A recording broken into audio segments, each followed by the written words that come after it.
already through a whole week of Lent. We're approaching our second Sunday of Lent. So how can we continue to grow as we travel through this Lenten season? First, we need to enter a period of more discernment. When I say discernment, I don't mean discernment like you would normally think of it having to do with discernment of becoming a priest or entering the religious life. I mean discerning God's will in everything we do. How is God in our lives? Why wouldn't we want to make this Lent more of a discernment period for ourselves? Why wouldn't we want to make Christ the center of all we do? We should certainly be trying to discern what His will is and what He wants for us to help us get closer to becoming saints and get closer to heaven.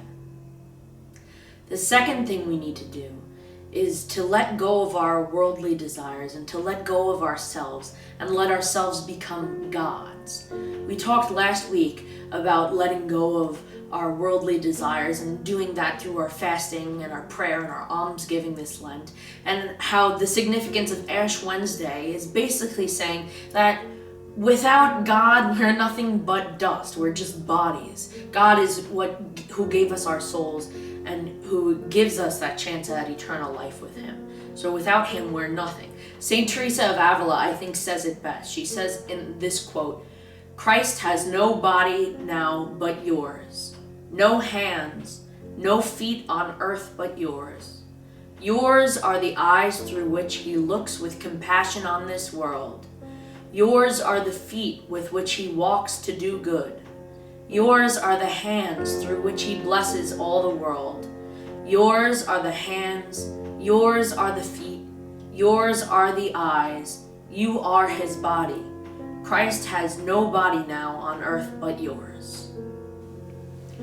So this coming Sunday, the gospel reading that we're going to be hearing is the story of the Transfiguration, when Jesus goes up the mountain with Peter, James, and John, and He reveals Himself in all His heavenly glory to them, along with Moses and Elijah.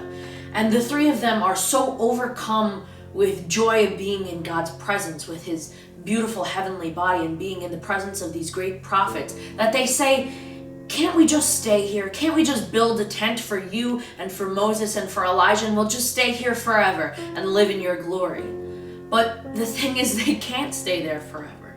Jesus showed them that for a reason. He wanted them to go back down to the rest of the world and bring that glory of God that they had experienced up on the mountain, and bring that glory back to the people to help bring them closer to Him, to be able to experience that in eternity in heaven. And that's what we're called to do this Lent. The other thing I thought I'd mention this week is how so often in our lives we're always consumed with looking for the happy ending. When is my happy ending coming? I just want to live happily ever after, have everything work out. But I want to ask you something. When have you ever watched a TV show or a movie or anything that was just all happy endings?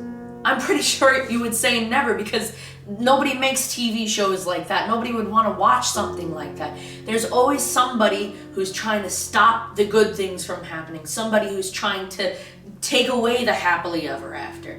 Without those people trying to come against the main characters, the heroes, there would be no excitement, and we wouldn't feel fulfilled with the happy ending. It wouldn't feel like we fought much to get there.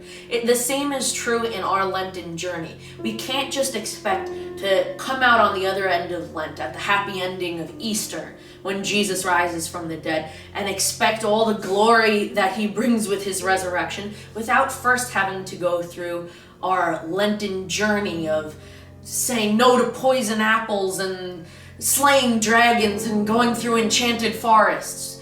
We have to go through those things, those struggles of Lent, and to go through the things that are holding us back, our own villains in our lives, that sometimes are even ourselves and sometimes are maybe the devil in tempting us in things.